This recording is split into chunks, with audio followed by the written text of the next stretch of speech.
بالله من الشيطان الرجيم. بسم الله الرحمن الرحيم. ما خلقكم ولا بعثكم إلا كنفس واحدة إن الله سميع بصير.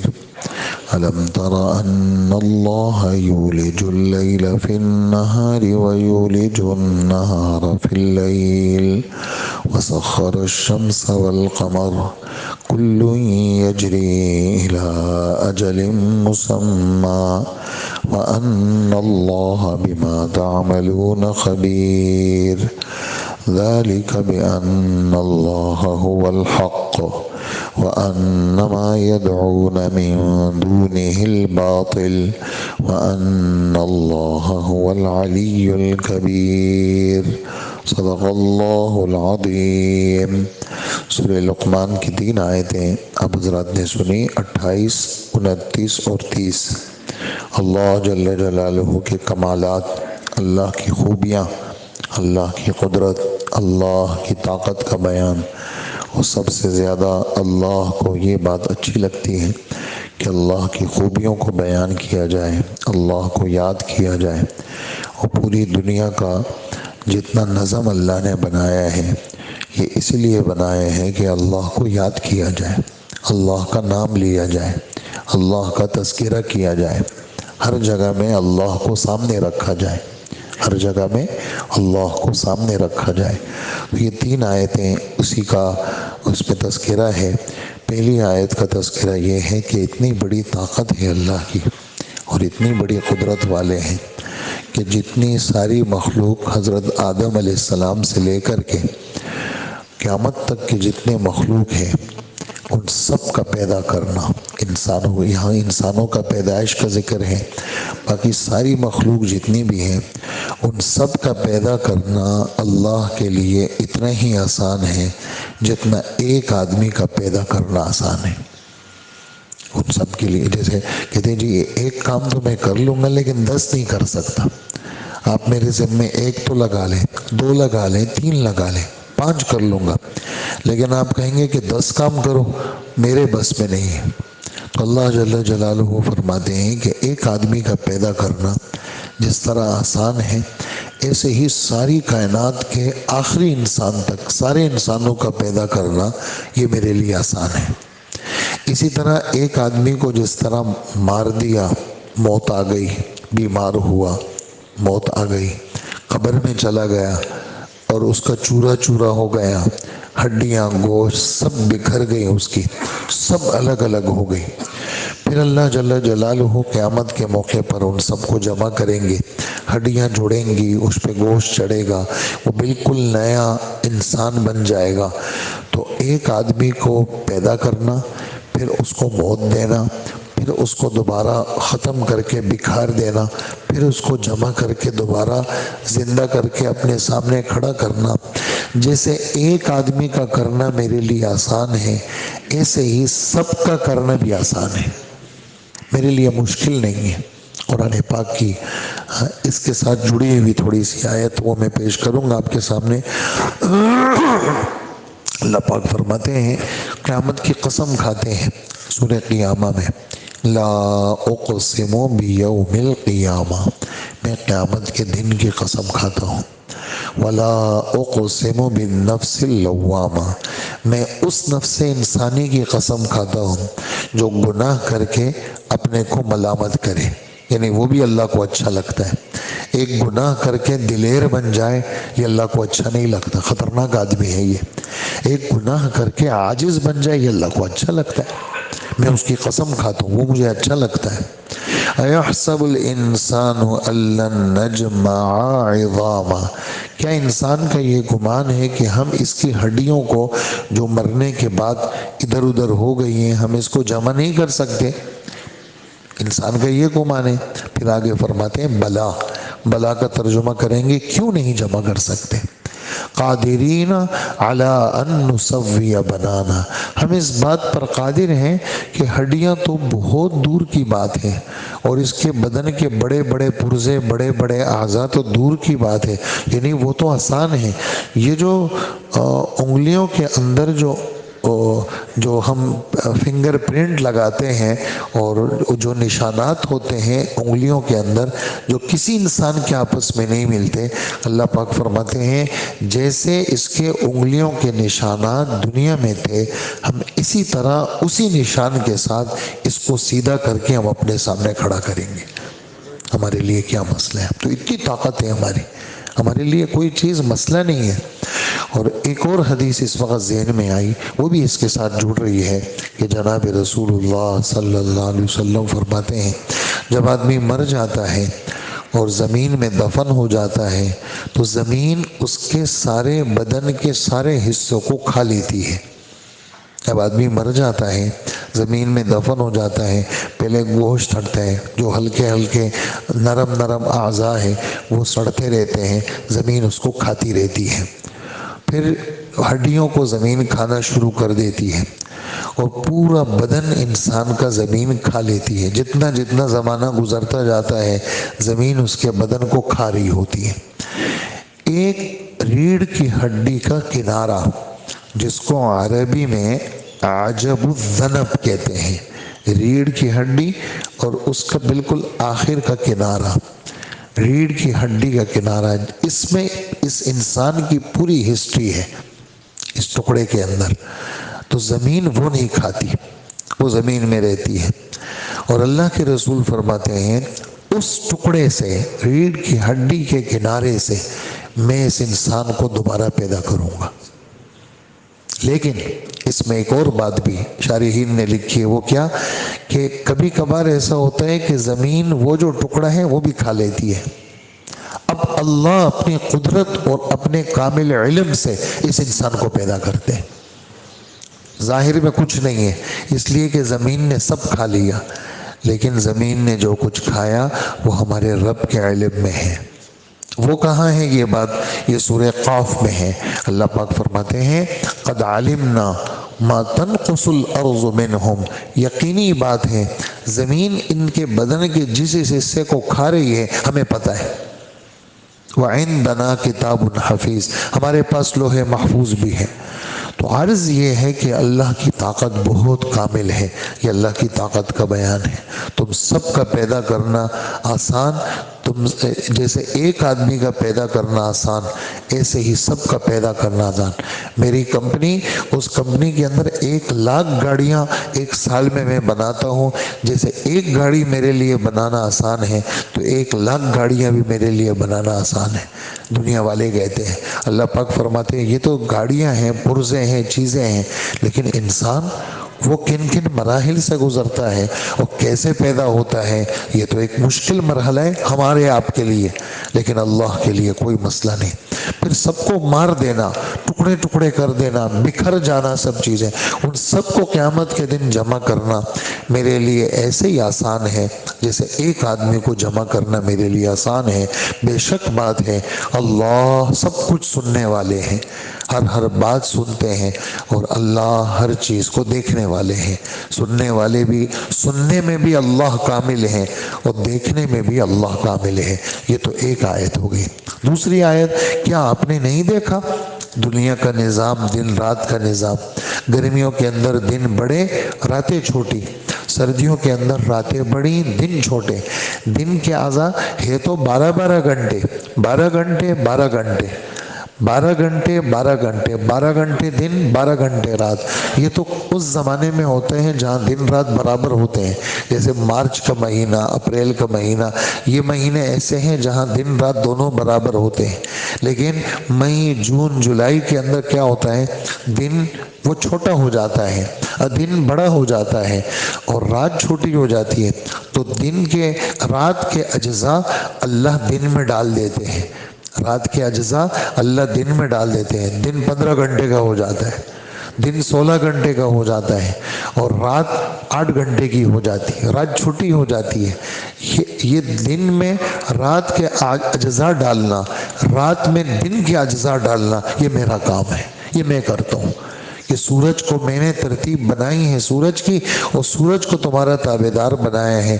مئی جون جولائی میں دیکھو گے سورج بالکل بیچ آسمان میں چلے گا اور دن بڑا ہو جائے گا اور راتیں چھوٹی ہو جائے گی، اور جنوری اور فروری اور دسمبر میں دیکھو گے تو سورج بیچ آسمان میں نہیں ہوگا، سورج سائڈ پہ ہوگا، کنارے پہ ہوگا۔ تو یہ دنوں کا چھوٹا کرنا، راتوں کا بڑا کرنا، یہ سب میرا کام ہے، یہ میں کرتا ہوں۔ اس لیے اللہ جل جلالہ ان تمام قدرتوں کو بناتے ہیں تاکہ بندہ خدا کا تابع دار رہے۔ اور میں نے کیا کیا ہے، سورج کو تمہارا تابع دار بنایا اور چاند کو تمہارا تابع دار بنایا، اور یہ جتنے سیارے ہیں، سورج چاند تمہارے سامنے چل رہے ہیں، تو کہا کہ یہ جتنے سیارے ہیں ایک وقت مقرر تک رواں دواں ہیں، ایک وقت مقرر تک رواں دواں ہے، چل رہے ہیں۔ وہ وقت مقرر کون سا ہے؟ وہ وقت مقرر قیامت کا ہے۔ حضور صلی اللہ علیہ وسلم مدینہ منورہ میں سورج ڈوب رہا ہے، حضرت ابو ذر رضی اللہ عنہ فرماتے میں ساتھ ہوں، حضور فرمانے لگے ابو ذر تمہیں پتہ ہے یہ سورج کہاں جا رہا ہے؟ میں نے کہا اللہ کے رسول مجھے پتہ نہیں ہے۔ فرمائے یہ سورج جب ڈوب جاتا ہے نا تو یہ عرش کے نیچے جاتا ہے اور جا کر کے اللہ کو سجدہ کرتا ہے اور اللہ سے اجازت لیتا ہے کہ میں اگلے دن طلوع ہو جاؤں، تو اللہ جل جلالہ جب اجازت دیتے ہیں تو یہ طلوع ہو جاتا ہے۔ اور ایک دن ایسا آئے گا جب یہ سجدہ کرے گا، اللہ سے اجازت لے گا، اللہ اس کو اجازت نہیں دیں گے، تو یہ بجائے مشرق سے نکلنے کے مغرب سے نکلے گا۔ اور یہ قیامت کی وہ بڑی نشانی ہوگی کہ ساری دنیا کے سارے کافر کلمہ پڑھیں گے اور سارے گناہ گار توبہ کریں گے، لیکن یہ وہ وقت ہوگا کہ کسی کا کلمہ اس کے کام نہیں آئے گا اور کسی کی توبہ اس کے کام نہیں آئے گی۔ تو یہ سورج اپنے وقت مقرر پر سب کیا ہے؟ رواں دواں ہے۔ اور یہ بات بھی ذہن میں رکھو کہ اللہ تمہارے ہر عمل سے باخبر ہے۔ اللہ دیکھا سنتے بھی ہیں اور دیکھتے بھی ہیں، اور ادھر کیا فرمایا؟ باخبر ہے۔ اس لیے ادھر ادھر مت ہونا، سیدھے سیدھے رہنا۔ ہاں ادھر ادھر حرکتیں، یہ نگاہوں کو، زبان کو، کان کو اور ان اپنے اعضاء کو غلط استعمال مت کرنا، ادھر ادھر مت ہونا، سیدھے سیدھے رہنا، کیونکہ تمہیں کوئی دیکھ رہا ہے اور کوئی تمہاری چیزوں کو سن رہا ہے اور کوئی تمہاری ہر چیز سے باخبر ہے، اور وہ بڑی ذات ہے اور وہ سب کچھ کرنے والی ذات ہے۔ اور آخری آیت میں فرمایا کہ یہ جتنی باتیں تم نے سنی یہ اس لیے ہے کہ تاکہ تمہارے دل دماغ میں یہ بات بیٹھ جائے کہ اللہ کی ذات برحق ذات ہے، سچی ذات ہے۔ اللہ کی ذات برحق ذات ہے، موجود ذات ہے، سچی ذات ہے، ثابت ذات ہے، اور اللہ کے علاوہ جتنے بھی ہیں سب بے بنیاد ہیں۔ حاجی عبدالوہاب صاحب، کافی پرانی بات ہے، یہ اورنگی ٹاؤن کا مرکز اس وقت نیا اس میں پہلا اجتماع تھا اور مغرب کے بعد کا بیان تھا، اور حاجی صاحب جناب فرمانے لگے اللہ سب کچھ ہے باقی سب باطل ہے۔ دونوں ہاتھ ایسے اٹھائے اور فرمایا اللہ سب کچھ ہے باقی سب ایسے ہی ہے۔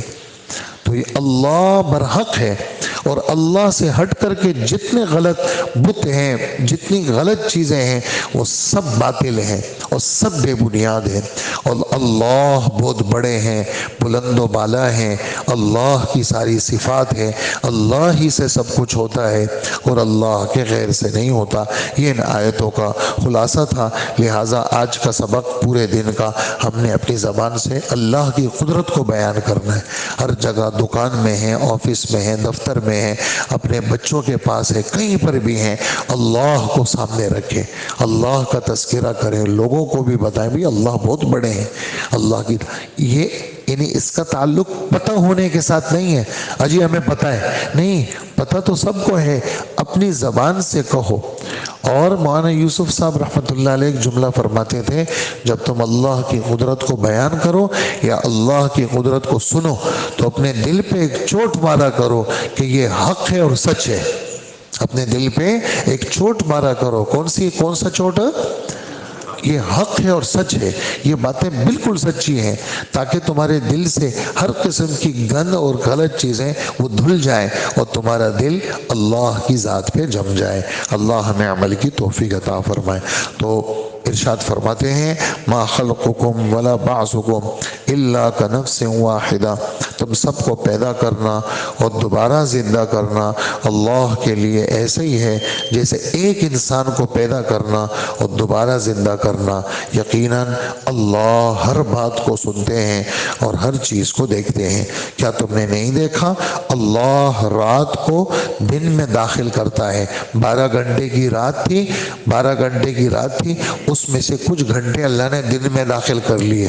جب دن میں داخل کر لیے تو دن 15 گھنٹے کا ہو گیا، ٹھیک ہے، اور رات چھوٹی ہو گئی، رات چھوٹی ہو گئی اور دن بڑا ہو گیا۔ اور پھر اللہ ایسے کرتے ہیں، دن کو رات میں داخل کرتے ہیں، یعنی دن 12 گھنٹے کا تھا، اس کے کچھ گھنٹے رات میں دے دیے۔ پہلے عشاء کی نماز 9:15 ہو رہی تھی، اب عشاء کی نماز 7:30 ہو رہی ہے۔ پہلی مغرب کی نماز 7:30 ہو رہی تھی، اب مغرب کی نماز 5:45 ہو رہی ہے۔ تو یہ کیا ہوا؟ رات کے اندر اللہ نے دن کے کچھ اجزاء داخل کر کے رات کو اللہ نے بڑا کر دیا۔ اور اس اللہ نے سورج اور چاند کو تمہارے کام خدمت میں لگایا ہوا ہے، ہر ایک کسی متعین میعاد تک وہ رواں دواں ہے، یعنی قیامت تک سب چل رہے ہیں۔ اور کیا تمہیں معلوم نہیں ہے کہ اللہ پوری طرح تمہارے ہر عمل سے باخبر ہے؟ یہ سب کچھ اس لیے ہے کہ اللہ کا وجود برحق ہے، اللہ کا وجود سچ ہے۔ تہجد کی ایک دعا ہے، کل ہمارا مدرسے میں مشکات شریف میں تہجد کا بیان چل رہا ہے۔ حضور صلی اللہ علیہ وآلہ وسلم جب رات کو اٹھتے تھے، سفر میں ہو یا گھر کے اندر ہو، تو آسمان کی طرف ایسے دیکھتے تھے اور سورہ آل عمران کا آخری رکوع پڑھتے تھے۔ سورہ آل عمران کا اگر کسی کو یاد نہیں ہے تو قرآن کھول لے، اور سورہ آل عمران 4 پارے کے 3 پاؤں پر ہے۔ سورہ آل عمران کا آخری رکوع، ان فی خلق السماوات والارض، یہ پورا رکوع آسمان کی طرف ایسا دیکھا اور پھر پورا رکوع، آپ کو تو زبان ہی یاد تھا، پورا رکوع پڑھ لیا۔ اور اس کے بعد یعنی حضرت عبداللہ ابن عباس فرماتے ہیں میں نے اپنی خالہ میمونہ کے گھر میں رات گزاری، اور اللہ کے رسول صلی اللہ علیہ وسلم کے رات کے اعمال دیکھنے کے لیے۔ تو اللہ کے رسول جیسے رات کو اٹھے تو آپ نے اپنی آنکھوں کو ملا اور آسمان کی طرف دیکھا، اور پھر آپ نے یہ سورہ آل عمران کا آخری رکوع پڑھا، اور اس کے بعد آپ اٹھے اور مشکیزہ تھا، اس میں سے آپ نے اس کا وہ تسمہ کھولا اور برتن لیا، اس مشکیزے میں سے پانی ڈالا، اور پھر آپ نے وضو کیا۔ پانی کم استعمال کیا لیکن وضو پورا کیا، لم یکسر وقد ابلغ الوضو۔ اور پھر اس کے بعد اللہ کے رسول نے یہ دعا پڑھی۔ کون سی دعا؟ جو میں سنانا چاہ رہا ہوں اس پر کہ اللہ کا وجود برحق ہے۔ اللہم لک الحمد انت قیم السماوات والارض ومن فیہن، ہے اللہ ساری تعریفیں آپ کے لیے ہیں، آپ آسمان اور زمین کو تھامنے والے ہیں، اور آسمان اور زمین میں جو کچھ رہتے ہیں ان سب کو آپ نے گھیرا ہوا ہے، آپ نے تھاما ہوا ہے، ساری تعریفیں آپ کے لیے ہیں، آپ بادشاہ ہیں آسمان اور زمین کے، ساری تعریفیں آپ کے لیے ہیں، آپ آسمان اور زمین کے نور ہیں، انت نور السماوات والارض ومن فیہن ولک الحمد انت الحق، ساری تعریفیں آپ کے لیے ہیں، آپ کا وجود برحق ہے، آپ کا وجود سچ ہے، ووعدک الحق، آپ کے وعدے سچے ہیں، آپ کی ملاقات سچی ہے، اور جنت سچی ہے اور دوزخ سچی ہے، سارے رسول سچے تھے، محمد الرسول اللہ بھی سچے تھے۔ اے اللہ میں آپ کا تابع دار، آپ کی طرف رجوع کرنے والا، آپ میرے حاکم ہیں، آپ کی طرف مجھے جانا ہے، لہٰذا میری آپ سے درخواست ہے کہ میرے اگلے پچھلے سارے گناہ معاف کر دیں، اور اے اللہ میرے تنہائی میں کیے ہوئے گناہ بھی معاف کر دیں، لوگوں کے سامنے کیے ہوئے گناہ معاف کر دیں، اے اللہ ہر وہ گناہ جو آپ کے علم میں ہے وہ معاف کر دیں، آپ ہی نیکیوں میں آگے بڑھانے والے، آپ ہی نیکیوں میں پیچھے کرنے والے، آپ کے سوا کوئی معبود برحق نہیں۔